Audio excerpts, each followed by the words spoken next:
living with intuitive psychic abilities are qualities. They're just inherent in our normal human nature and have existed since the beginning of time. There are many people that live with their intuitive psychic abilities that you might not even know if you pass them in the grocery store. My name is Nancy Rebecca. I am a registered nurse. I am a clairvoyant psychic. I have been teaching intuitive psychic development for 25 years now.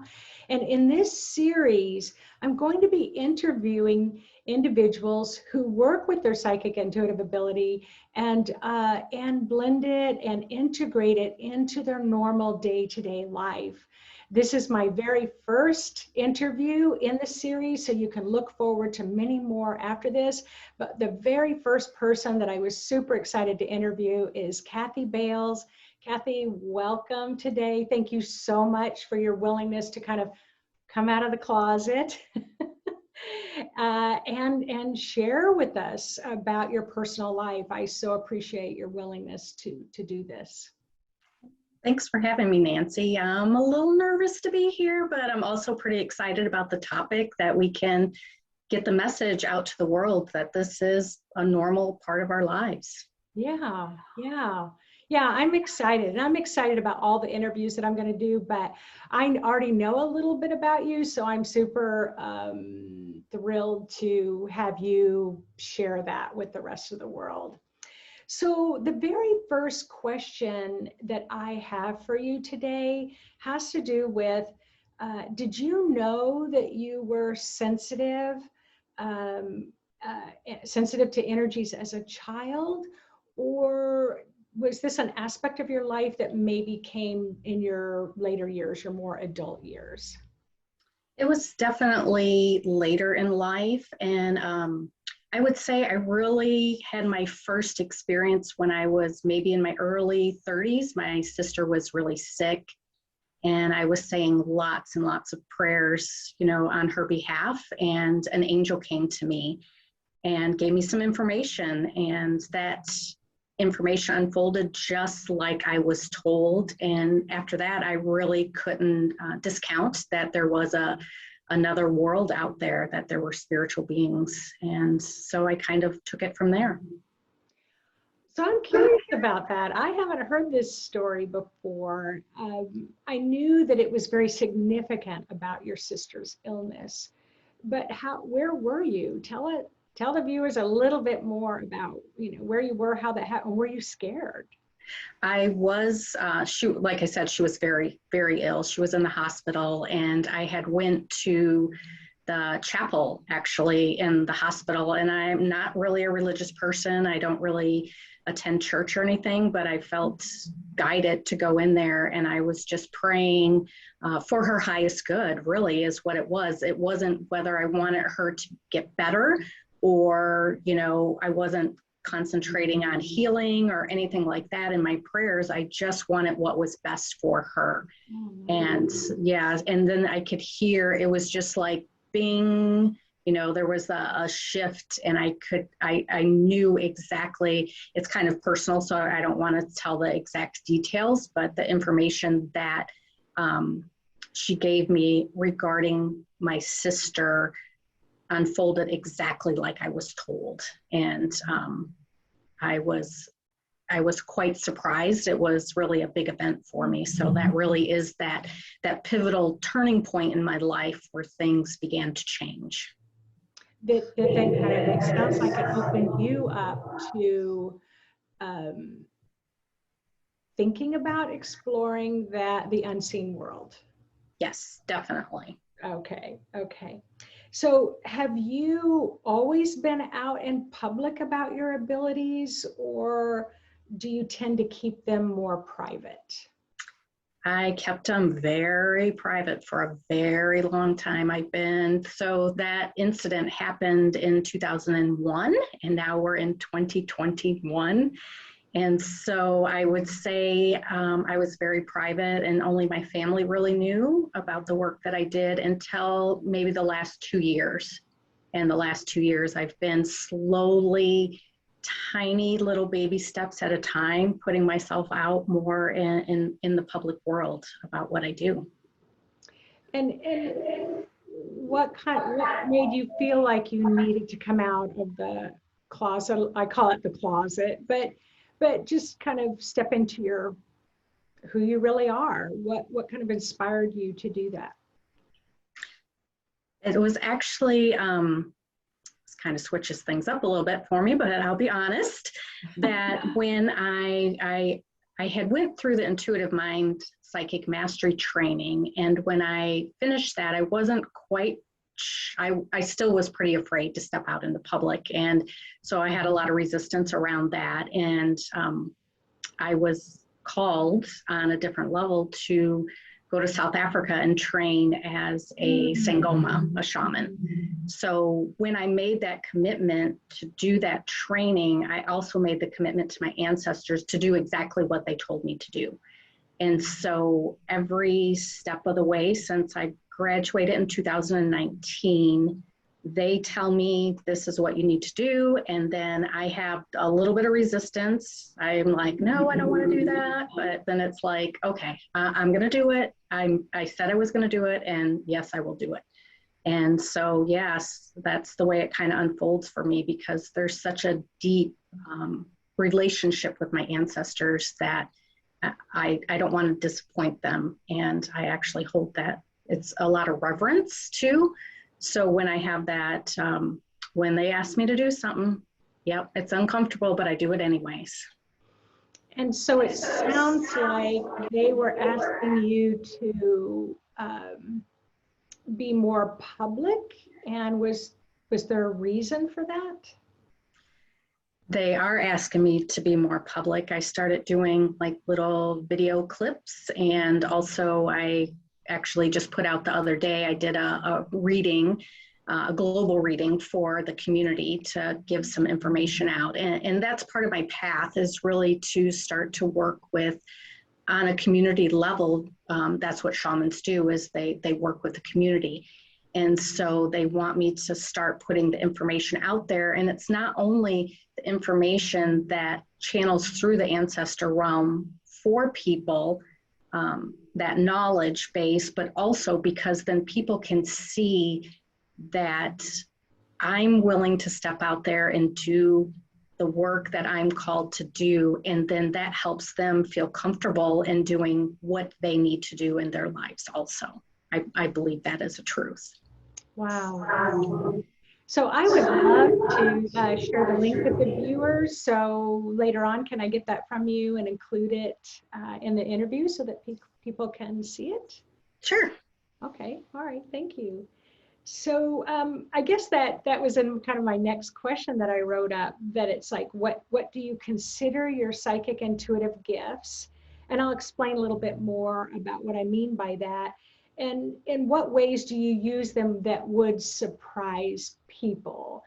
And so when I talk about intuitive gifts, like, because, you know, if you're clairsentient, you're more of a kind of empathic. If you're claircognizant, you're more of that clear knowing, or clairvoyant, clear seeing, or clairaudient, clear hearing. So I think that's a little bit more about what I mean about that question. Like, when you are feeling that intuitive information, how does that come to you that you know that you can trust it? And in what ways do you work with it that would surprise people? And I think just what you shared would be very surprising to others. But if you have any more to add, I'd love to hear it. For me, I think my biggest gifts are my knowingness and my feeling.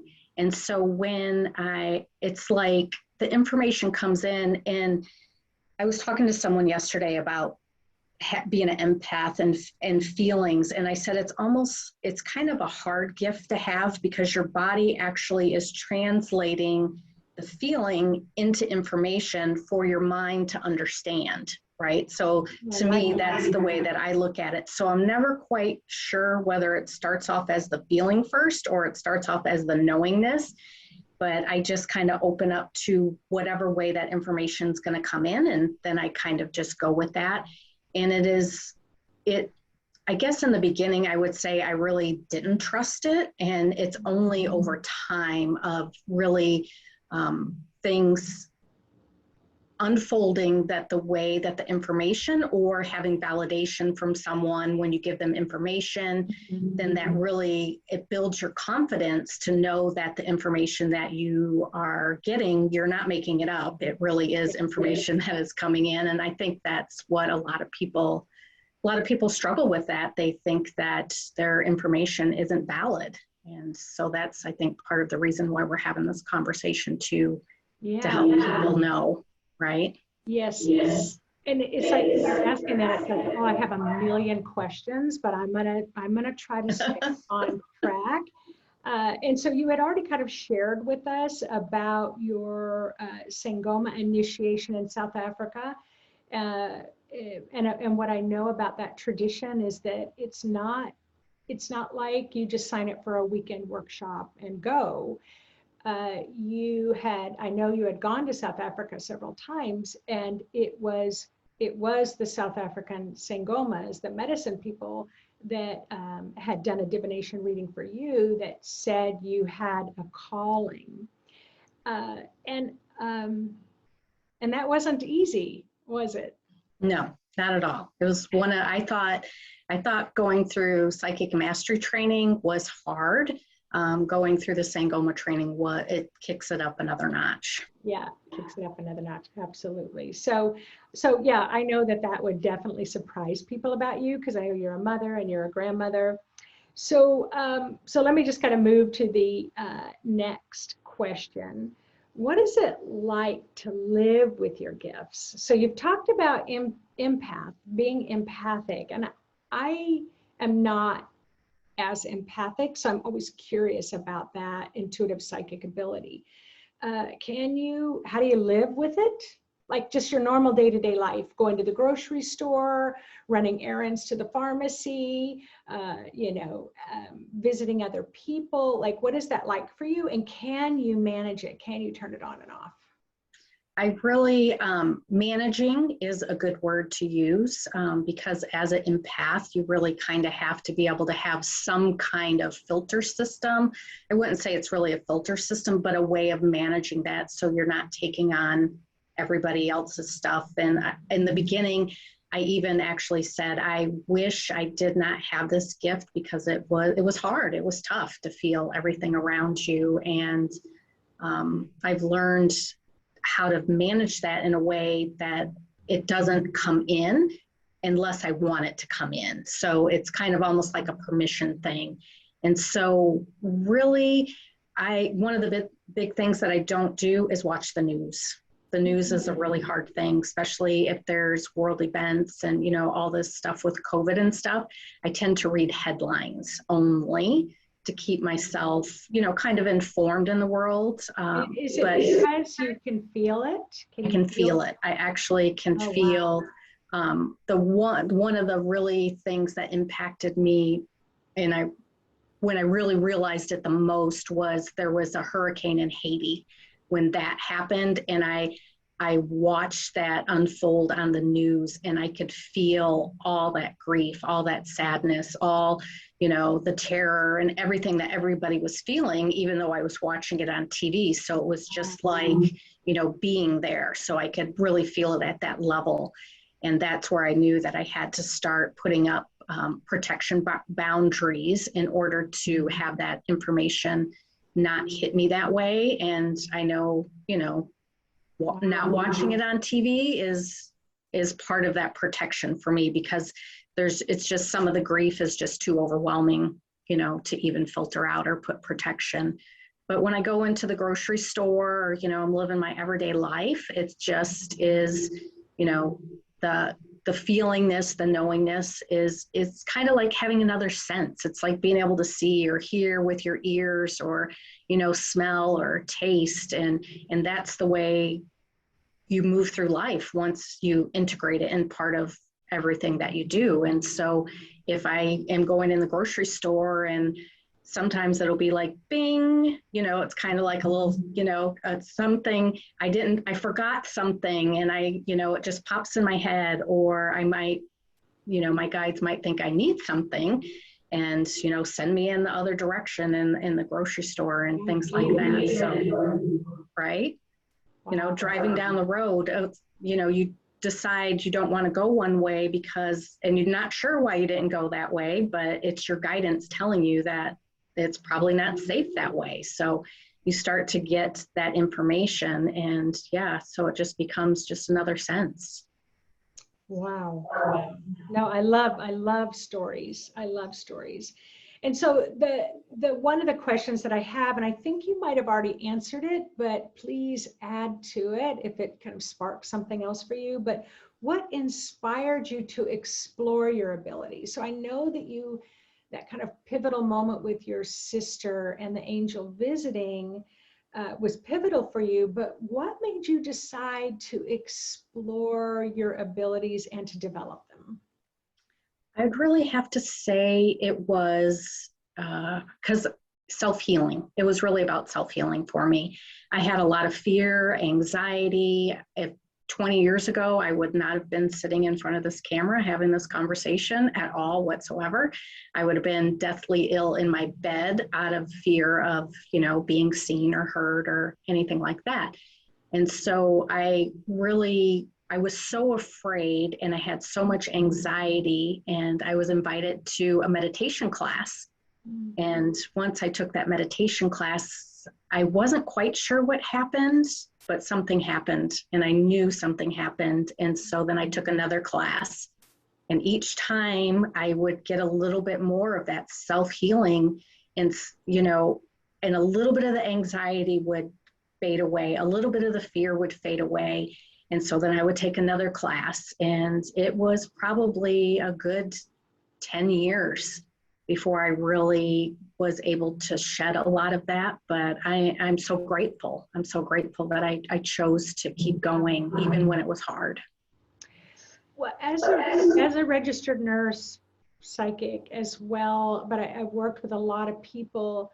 Even as a nurse, we weren't really taught that you could resolve these things through meditation, resolve these things through self-care. I mean, there's a lot more information out there now, but it is kind of mind-blowing. I'm just going to use that word. It's kind of mind-blowing that you can feel kind of paralyzed in life, and now you can move into feeling a full life. And I love that you shared that it took you about 10 years, it's not going to take 10 years for everyone to turn life around in the direction you want to go. But I love that you shared that it was a journey, and that you just let yourself take that journey at your own pace, that was comfortable for you in your learning. So thank you for that.